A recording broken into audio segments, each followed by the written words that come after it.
پاکستان اور افغانستان کے مابین جاری کشیدگی پر تبصرہ کرتے ہوئے دفاعی تجزیہ کاروں نے کہا کہ آج جو افغانی اور پاکستانی طالبان آپس میں گٹھ جوڑ کر کے پاکستان پر حملہ آور ہیں، انہیں پاکستانی اسٹیبلشمنٹ دہائیوں سے اپنا اسٹریٹجک اثاثہ قرار دے کر پال پوس رہی تھی۔ بنیادی وجہ یہ ہے کہ ماضی کی اسٹیبلشمنٹ نے افغانی اور کشمیری جہادی تنظیموں کی سرپرستی کے علاوہ مذہبی بیانیوں کو بھی ریاستی مقاصد کے فروغ کے لیے استعمال کیا، جس کا نتیجہ آج سب کے سامنے ہے۔ دفاعی تجزیہ کاروں نے خبردار کیا کہ افغان سرزمین سے سرگرم دہشت گرد نیٹ ورکس کے خاتمے کے لیے پاکستان کو سیاسی، سفارتی اور عسکری سطح پر ہمہ جہت حکمت عملی اپنانا ہوگی۔ ان کے مطابق ریاست نے پاکستان میں ہونے والے دہشت گرد حملوں کا جواب افغانستان پر جوابی حملوں سے دینے کی جو پالیسی اپنائی ہے، اس کے ذریعے کابل میں طالبان حکومت پر دباؤ بڑھایا جا سکتا ہے تاکہ وہ اپنی سرزمین تحریک طالبان، داعش خراساں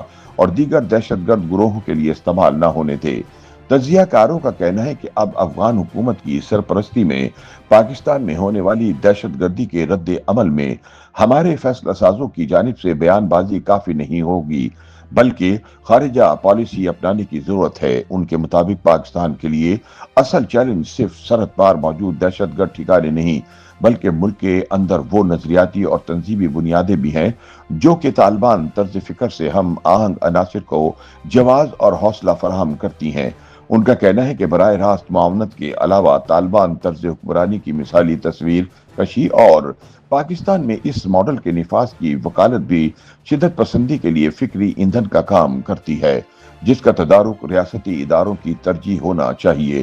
تجزیہ کار حالیہ پاک افغان جنگ کو ایک ایسی ڈیولپمنٹ کے طور پر دیکھ رہے ہیں جس نے پاکستان کو ادارہ جاتی انتہا پسندی کی طرف بڑھنے سے روک دیا ہے۔ ان کے مطابق اگرچہ اس کشیدگی کے نتیجے میں دونوں جانب جانی نقصان ہوا اور سرحدی علاقوں میں بے چینی بڑھی، تاہم اس نے افغان طالبان حکومت کی اس خوش فہمی کو بھی غلط ثابت کر دیا کہ پاکستان رد عمل میں آخری حد تک نہیں جائے گا۔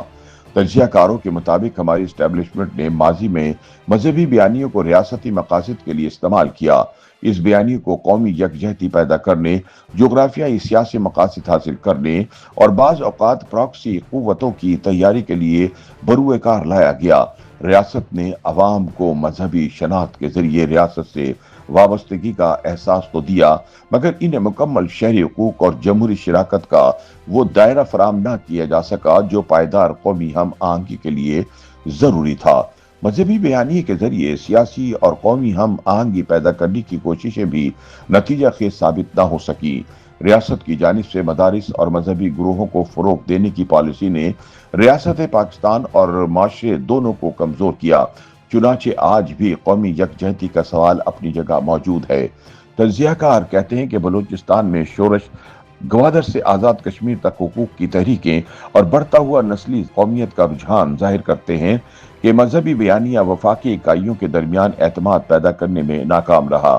تجزیہ کار بتاتے ہیں کہ پچھلی دہائیوں میں پاکستانی فوجی اسٹیبلشمنٹ نے خلیجی طرز کا مرکزیت پسند طرز حکمرانی اپنانے کو ترجیح دی اور خود کو خطے میں سیکورٹی فراہم کرنے والی ریاست کے طور پر پیش کرنے کی کوشش کی۔ اس حکمت عملی میں مذہبی گروہوں کو بطور آلہ استعمال کیا گیا، جس کے نتائج پر خاطر خواہ غور نہیں کیا گیا۔ 2021 میں افغانستان میں طالبان کے دوبارہ اقتدار میں آنے کے بعد پاکستانی فوجی اسٹیبلشمنٹ نے اسے ایک بڑی تصویراتی کامیابی سمجھا۔ اسے ایک سپر پاور کے انخلا اور خطے میں طاقت کے توازن کی تبدیلی کے طور پر دیکھا گیا۔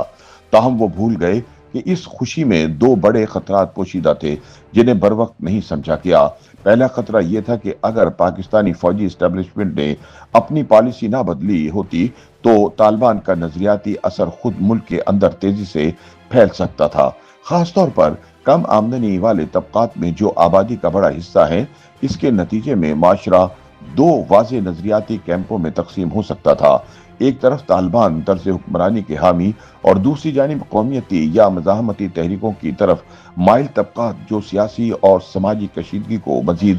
گہرا کر دیتے۔ تجزیہ کاروں کے مطابق دوسرا خطرہ پاکستان کی سفارتی اور جغرافیائی سیاسی تنہائی کا تھا۔ عالمی برادری پہلے ہی شدت پسند گروہوں کے حوالے سے حساس ہے اور ایسے ماحول میں کسی بھی قسم کی نظریاتی قربت پاکستان کی معاشی بحالی اور علاقائی روابط کے لیے نقصان دہ ثابت ہو سکتی تھی۔